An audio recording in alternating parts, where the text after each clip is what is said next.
Hallo ihr Lieben und damit herzlich willkommen zu einem neuen kleinen Mühlenabenteuer.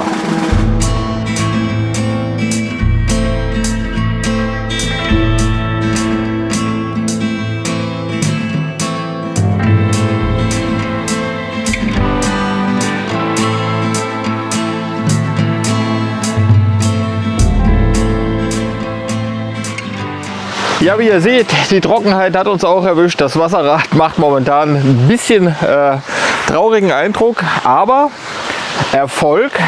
Ich habe so viel abgedichtet, das heißt, ich hatte ja letztes Jahr oben das komplette Einlaufbauwerk abgedichtet, das Gerinne komplett abgedichtet und ich habe jetzt wirklich nur noch einen kleinen Rinnsal zum Erhalten des Fischlebens, das meinen Wassergraben passiert. Das meiste geht jetzt Richtung Fischaufstieg weg und das Wasserrad dreht sich trotzdem.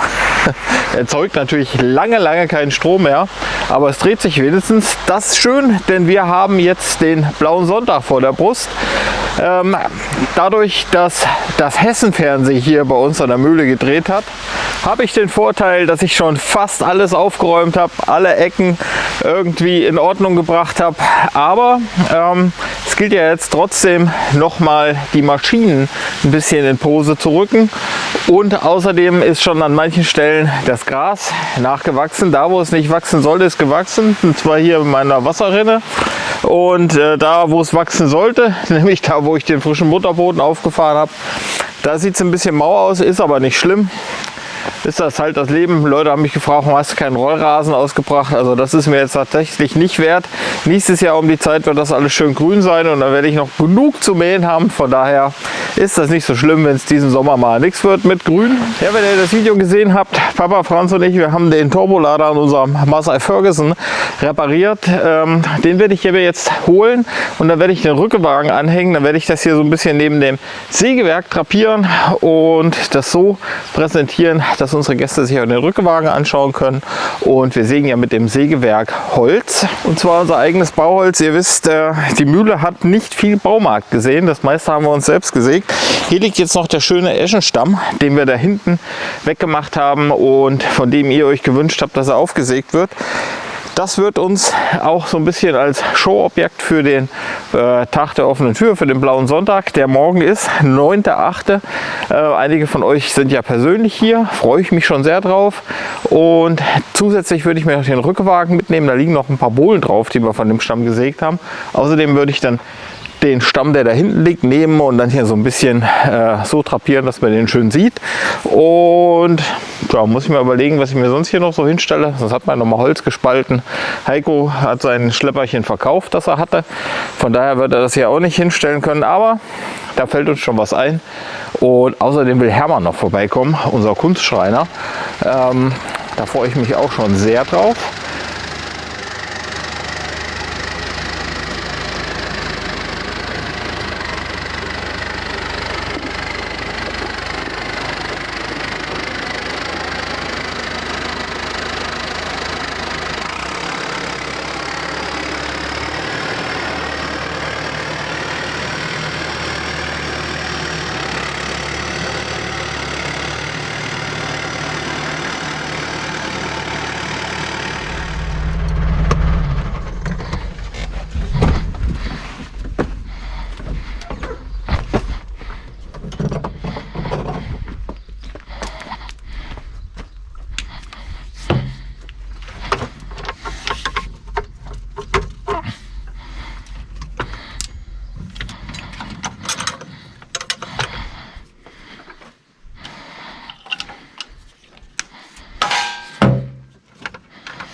So, das sieht doch schon mal ganz schön aus. Hier habe ich 2 Bohlen drauf.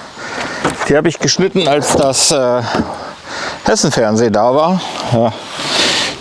Esche schüsselt schon ein bisschen. Ist noch ganz gerade, aber das schüsselt hier schon ein bisschen. Tja.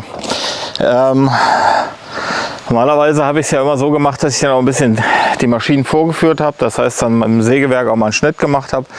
Ich weiß nicht, ob ich das diesmal mache, weil ich glaube, dass ziemlich viele Leute kommen.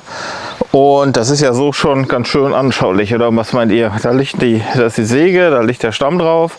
Hier liegen die fertig geschnittenen Bohlen und hier nochmal exemplarisch die Esche, die dann als nächstes aufgesägt werden würde.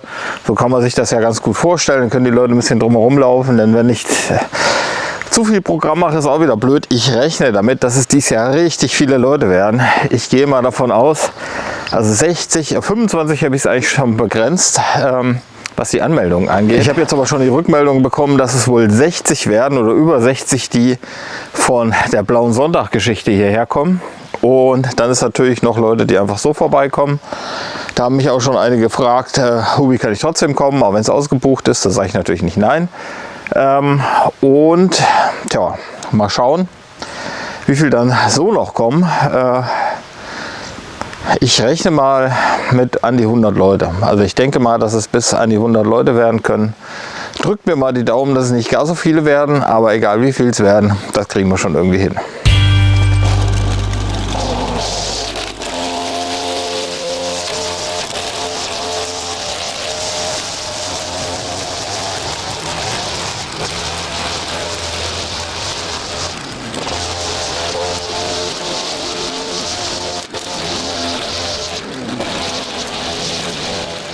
So, jetzt ist das, tut mir bei dem Wetter schon fast ein bisschen leid um das Grün. Ich werde jetzt noch mal die Tische stellen und dann ist das also langsam die letzte Amtshandlung für heute, zumindest hier draußen. Ja, ihr Lieben, ich hatte ja Besuch angekündigt und ich freue mich total, dass Hermann da ist. Ja, hallo. Ihr kennt Hermann noch. Hermann hat unsere Tür gebaut, unsere Treppe gebaut und den Lambris gebaut. Und das war jetzt auch im Fernsehen, habe ich dir ja erzählt. Ja. Ne? Das Team vom Hessen-Fernsehen war da, waren begeistert. Ja, mal gucken. Und ja, freue mich total heute, aber inoffiziell, also nichts Geschäftliches, sondern wir wollen heute Abend noch schön grillen. Ja. Und den Tag ausklingen lassen. Ja, semi-geschäftlich. Ich werde ja was überreichen. Oh, danke schön. Damit ihr euch daran vergnügen könnt. Und cool. Ja, wir können dann noch mal nach der Tür sehen. Die Tür hat sich ein bisschen verstellt. Die hat sich gesetzt und das könnte man gleich mal beheben bei der Gelegenheit. Also wenn du schon mal da bist, dann können wir das natürlich sehr, sehr, sehr gerne machen. Hermann macht auch Märkte. Das heißt, wenn ihr Glück habt. Und wo bist du so unterwegs? Ach, ich bin eigentlich nur im hannoverschen Raum. Ja, also im hannoverschen Raum mal unterwegs seid, stellt Hermann auch aus und macht dann halt schöne Sachen, wie unter anderem diese schönen Frühstücksbretter, die sich natürlich bei uns in der Mühle ganz hervorragend machen werden. Ja, ihr Lieben, ihr wisst schon, ich habe euch das gezeigt, ich habe hier ein bisschen was für morgen drapiert. Und zwar war das Hessen-Fernsehen da und fürs Hessen-Fernsehen habe ich extra meine Blockbandsäge repariert. Habe ich mitgekriegt. Die war nämlich kaputt. Ja. Und ja, dieser Baum, da hatte mich die Community drum gebeten, den aufzusägen. Und zwar hatten unsere Ziegen rundherum die Rinde weggeknabbert. Und dann ist er trocken geworden.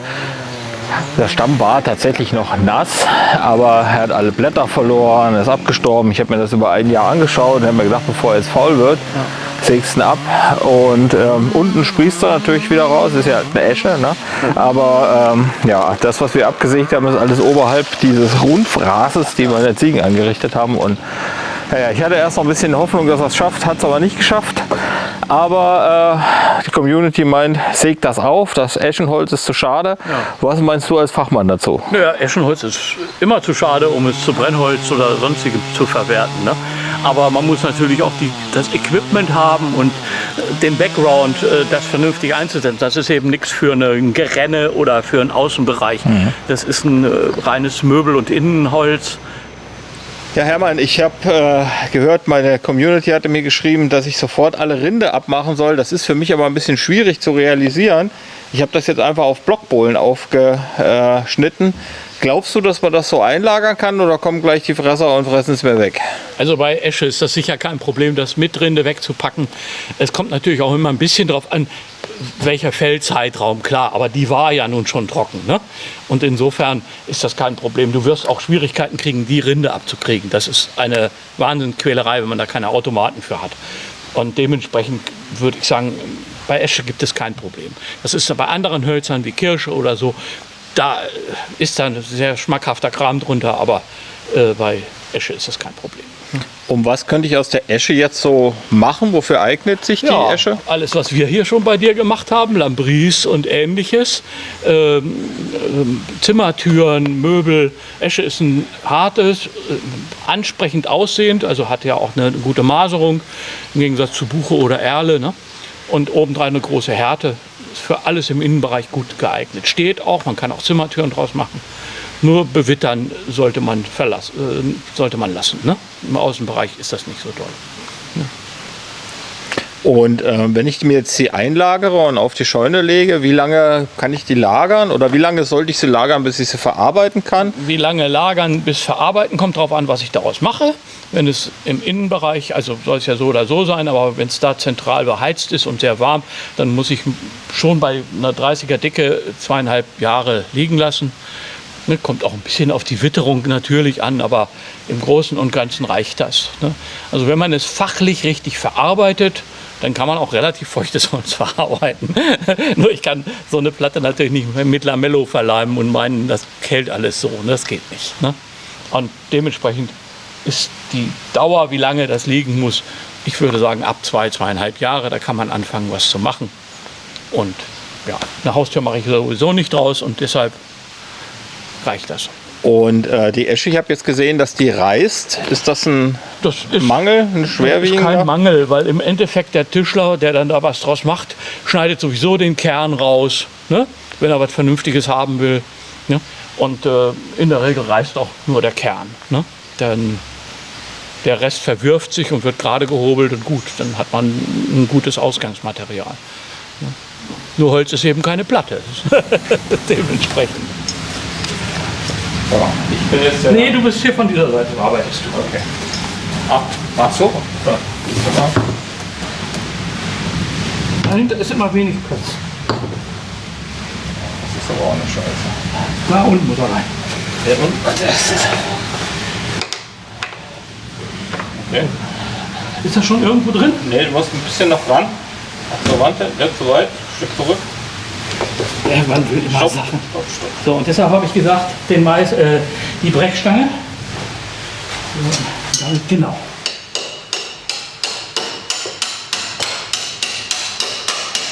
Gut, und jetzt gibst du sie mir. Hast du ein Stück Papier? Ich habe Pappe geholt. Ja. Der schmeißt das auch noch hin.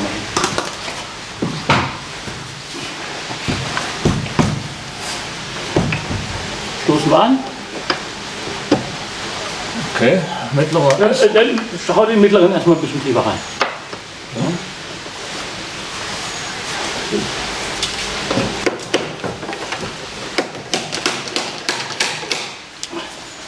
Na, hier kommt, nimm sie, vielleicht geht's ja. Ich hebe hier ein bisschen ran.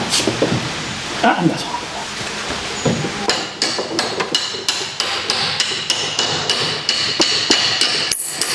Gut, lass den Rest machen wir hier.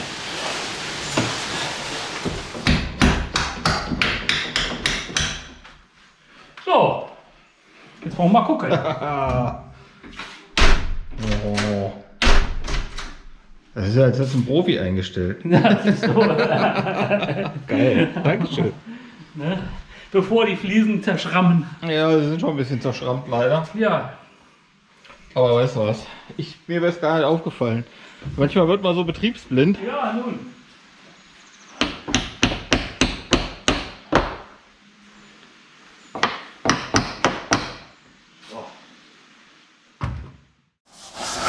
Ja, guten Morgen, ihr Lieben. Die Führung beim Blauen Sonntag, die findet ja tatsächlich nur draußen statt. Aber man weiß ja nie, Deswegen bin ich jetzt schon eine Weile mit dem Putzen des Haupthauses beschäftigt. Kathi und ich haben uns das ein bisschen aufgeteilt. Sie macht drüben, ich mache hier. Haben eben schon lecker mit Hermann gefrühstückt. Der ist draußen am Rumwursteln.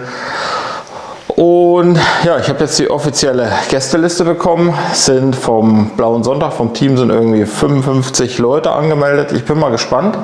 Hatte da tatsächlich mit 60 gerechnet, aber wahrscheinlich ist die Liste nicht ganz komplett. Könnte auch sein. Von daher, ja, freue mich auf jeden Fall schon auf den heutigen Tag. Muss jetzt gleich draußen noch ein bisschen vorbereiten. Den Müllraum, unser Arbeitszimmer haben wir natürlich auch ein bisschen schick gemacht. Dass zumindest mal, wenn jemand durchs Fenster guckt, alles tippitopski ist. Und ja, jetzt muss ich mich nach draußen um die Tür kümmern. Und in etwa einer Stunde wird mein Vater schon kommen. Und ja, ich denke mal, erfahrungsgemäß ist es so, dass es zwar erst um 14 Uhr losgeht, aber die Leute schon vorher eintrudeln. Um 13 Uhr ist ja drüben die Führung beim Stefan Pollmecher am Trauferhäuschen. Und viele Leute, ich weiß nicht, wie lange das dauert, viele Leute, die kommen dann erstmal hierher und gucken, gehen dann zu der Führung drüben, kommen dann wieder zurück hierher, versammelt sich das langsam vorm Tor. Gleichzeitig müssen wir sehen, dass hier drin alles steht. Ich bin aber dieses Jahr also wirklich gut dabei. Normalerweise mache ich immer die Arbeiten draußen am Projekt bis zur letzten Minute und dann nochmal schnell Hartgas aufräumen. Dadurch, dass wir aber jetzt den Drehtermin vom Hessenfernsehen haben, ist alles schon so einigermaßen repräsentativ und von daher wird das keine so eine ganz verrückte Nummer. Allerdings soll es heute auch wieder 35 Grad heiß werden und hier drin im Haus ist es angenehm, aber wenn man jetzt schon, und es ist noch vormittags, einen Fuß vor die Tür setzt, dann kommt der Hammer. Also von daher bin mal gespannt, wie es wird. Hermann und ich haben ja gestern die Tür noch eingerichtet, sodass die wieder vernünftig schließt. Wäre mir tatsächlich überhaupt gar nicht aufgefallen, dass es da irgendwelche Probleme gibt. Aber hier liegt jetzt noch ein bisschen Werkzeug rum, das muss ich wegräumen. Und draußen habe ich schon ein paar Tische aufgestellt, die muss ich jetzt auch noch abwischen. Und mal gucken, was wir sonst noch an Gemüse wegräumen müssen, bevor die Gäste kommen können. Ja, hier habe ich mal wieder die Maschine am Drehen. Und Herr Wasserrad ist natürlich dieses Jahr...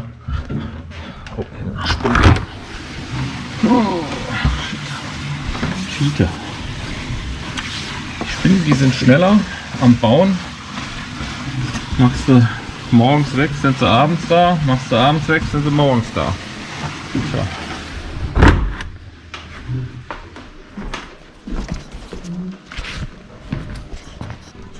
Hier drüben haben wir die ganzen Helfer. Der Kaffee läuft schon durch. Und jetzt geht's gleich los. So ihr Lieben, draußen fühlt es sich immer mehr. Jetzt wird es langsam ernst. Guck ich mal, wo meine Frau ist. Und dann starten wir mit der Führung.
So ihr Lieben, war eine ordentliche Veranstaltung, also ich glaube, dass bald 100 Leute waren.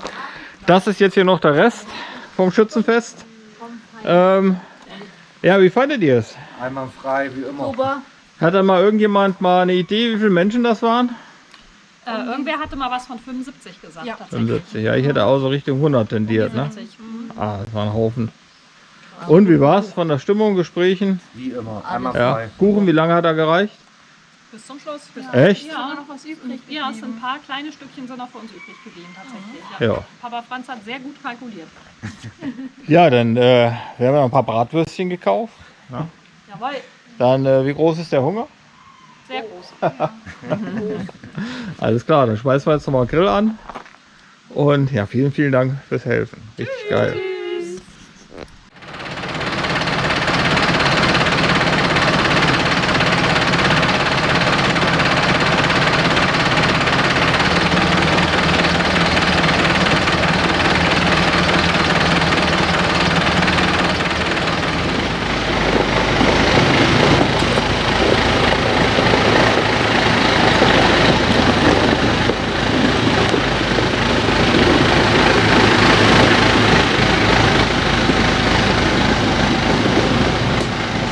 So ihr Lieben, das war es jetzt erstmal vom Blauen Sonntag. Ich freue mich, dass ihr alle mit dabei gewesen seid. War eine richtig schöne Aktion. Und ja, dann auf nächstes Jahr. Bei uns geht es jetzt weiter. Erstmal am Zaun. Wir werden noch weiter Zaun bauen. Dann muss ich die Keilriemen bei mir am Schlepper wechseln.